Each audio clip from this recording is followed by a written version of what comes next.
Magandang umaga all!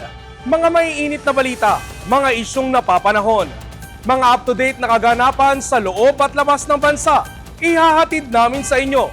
Ito ang Mabilis Lang Tol.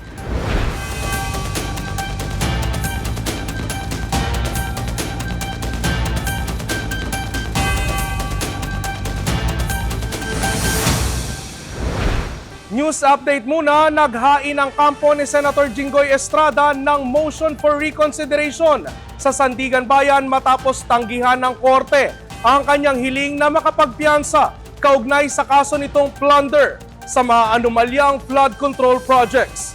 Ayon kay Senator Estrada, agad siyang sumuko nang malaman na may warrant of arrest laban sa kanya na siyang pagpapakitaan niya ng pagrespeto sa judicial process. Sa lagay ng panahon ngayong araw, bagamat humina at isang low pressure area na lamang ang dating Bagyong Luis, patuloy na makakaranas ng masungit na panahon ang malaking bahagi ng Luzon. Narito ang report. Ayon sa Pag-asa, ang dating Bagyong Luis ay humina na at isa na lamang low pressure area. Pero may isa pang LPA na minomonitor sa coastal waters ng La Union. Ngunit kapwa mababa ang tsansang maging bagyo sa loob ng magdamag. Samantala, binabantayan din ng Pag-asa ang Bagyong Dolphin na nasa labas pa ng Philippine Area of Responsibility. Bagamat maliit ang posibilidad na direktang makaapekto ito sa bansa o maglandfall, maaari nitong palakasin ng habagat na magdudulot ng mas malalakas na pag-ulan sa kanlurang bahagi ng Pilipinas sa mga susunod na araw. Dahil sa epekto ng dalawang LPA at habagat, nagbabala ang Pag-asa sa banta ng malalakas na pag-ulan. Kapag 100 to 200 millimeters yung mga pag-ulan, yung mga flooding, posible sa urbanized, low-lying near rivers at landslide sa mga highly to moderate to highly susceptible areas. So, meron na naman tayong nakikitang 50 to 100 millimeters ng mga pag-ulan sa Ilocos Sur, sa may La Union, sa Mountain Province, Ifugao, sa may Benguet, Nueva Vizcaya, Pangasinan, Tarlac, Nueva Ecija, sa may Pampanga, Bulacan, Metro Manila, Cavite, Batangas at Occidental Mindoro. Sa Visayas, maaapektuhan ng habagat ang Antique, Iloilo at Guimaras, habang bahagyang maulap hanggang maulap na kalangitan na may localized thunderstorms ang mararanasan sa nalalabing bahagi ng Visayas at Mindanao. Wala naman nakataas na gale warning sa alinmang karagatan ng bansa.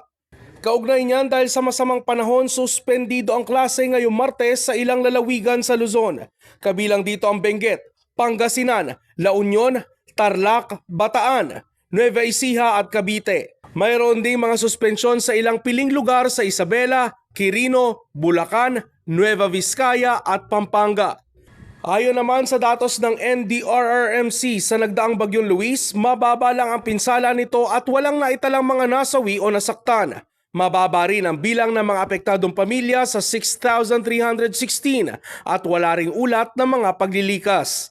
Patuloy na pinapayuhan ng Pag-asa ang publiko na bantayan ang mga susunod na weather advisories at maging handa sa posibleng pagbaha at pagguho ng lupa sa mga nasabing apektadong lugar.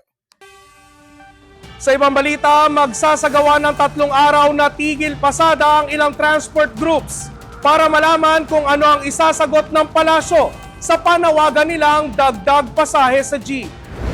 Inanunsyo ito ni Manibela Chairman Marval Buena matapos ang pagdinig sa LTFRB kaugnay ng panawagan na fare hike bunsod ng sunod-sunod na pagtaas sa presyo ng produktong petrolyo.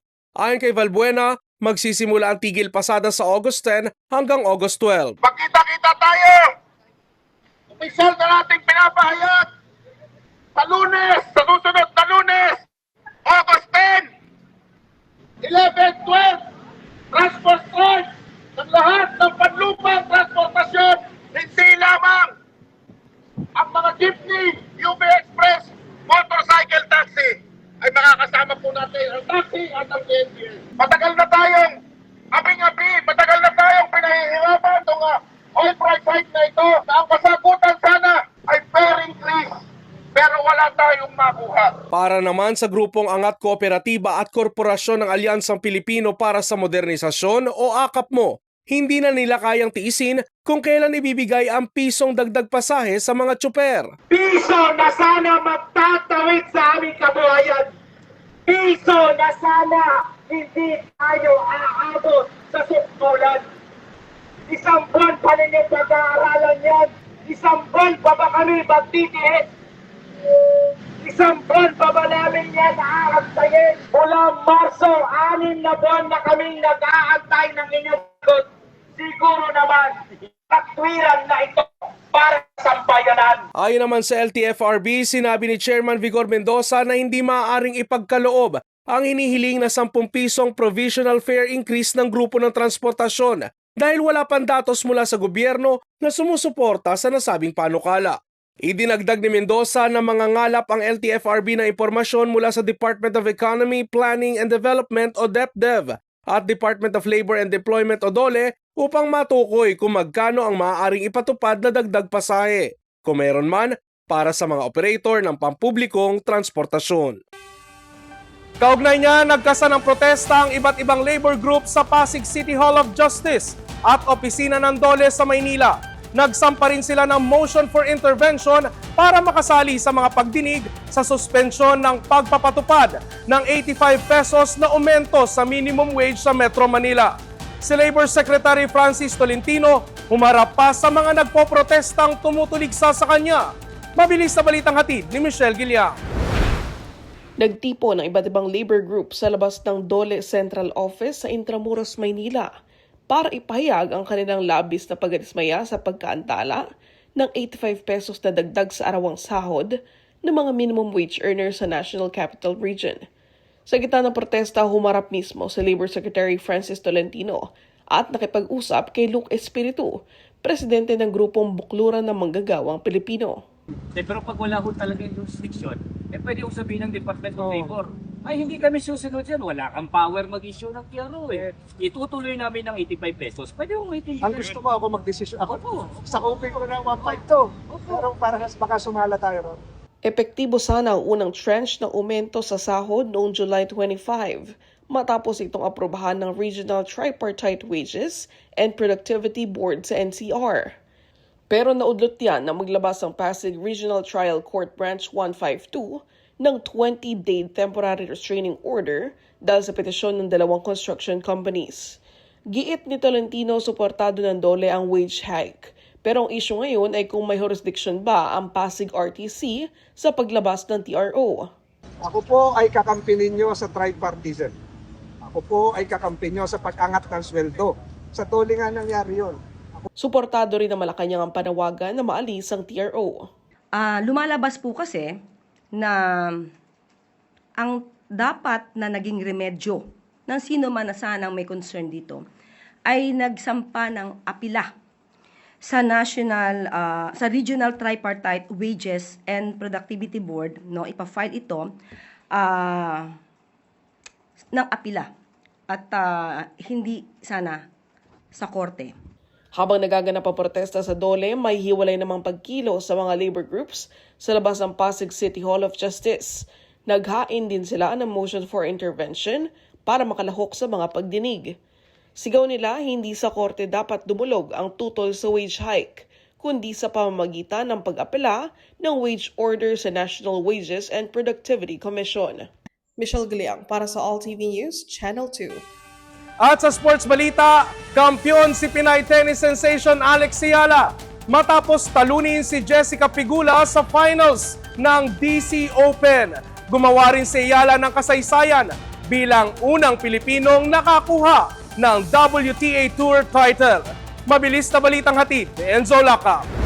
Kasalukuyang kampiyon at former champions ang pinataob ni Pinay tennis sensation Alex Ayala sa kanyang kampanya bago itanghal na kampiyon sa WTA 500 DC Open. Emosyonal ang 21 anyos na dalaga matapos ang laban. Napaluhod na lang ito sa tuwa. Hype na hype din ang mga Pinoy crowd sa DC sa pagkapanalo ng dalaga. Sa awarding ceremony, pinuri ni Pigulang layo ng narating ni Ayala sa kanyang karera sa tennis. I want to congratulate Alex on an amazing week, an amazing tournament.